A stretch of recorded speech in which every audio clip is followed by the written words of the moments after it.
টাকা রাজনৈতিক দলের সুপারিশে অনেক হত্যাকারী আওয়ামী লীগের জামিন হয়ে যায়। এগুলো কিভাবে কার সুপারিশে হয়, কোন আইনজীবী এবং বিচারকের প্রত্যক্ষ মদতে হয়? এই দায় আইন উপদেষ্টা হিসেবে আসিফ নজরুল এড়াতে পারবে কিনা এবং তার পদত্যাগ চাওয়া উচিত কিনা, সেই প্রশ্ন তুলেছেন জাতীয় নাগরিক পার্টি এনসিপির উত্তরাঞ্চলের মুখ্য সংগঠক সার্জিস আলম। বৃহস্পতিবার সামাজিক যোগাযোগ মাধ্যম ফেসবুকে দেওয়া এক পোস্টে এই মন্তব্য করেছেন তিনি, যেখানে অন্তর্বর্তী সরকার অধীনে হওয়া বিচার কার্য নিয়ে প্রশ্ন তুলেছেন তিনি। সার্জিস তার পোস্টে আরও লিখেছেন, টাকা রাজনৈতিক সুপারিশ নেই বলে আওয়ামী আমলে জুলুমের শিকার অনেক মজলুমের জামিন হয় না। শাপলা হত্যাকাণ্ডে হেফাজতের উপরে চাপানো মিথ্যা মামলায় অনেক মজলুম আলেম এখনও আদালতে চক্কর কাটে, কারাগারে বন্দী থাকে। সার্জিস প্রশ্ন তুলে বলেন, এগুলো কিভাবে হয়, কার সুপারিশে হয়, কোন আইনজীবী এবং বিচারকের প্রত্যক্ষ মদদে হয়? ওয়ালটন আবারও মিলিয়নিয়ার অফারে ওয়ালটন ফ্রিজ কিনে আপনিও হয়ে যেতে পারেন মিলিয়নিয়ার।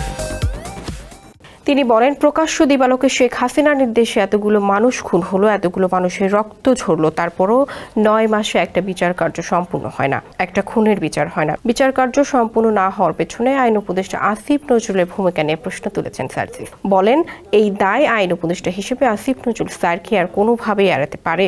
তাহলে কি আমাদের এখন তার পদত্যাগ চাওয়া উচিত নয়?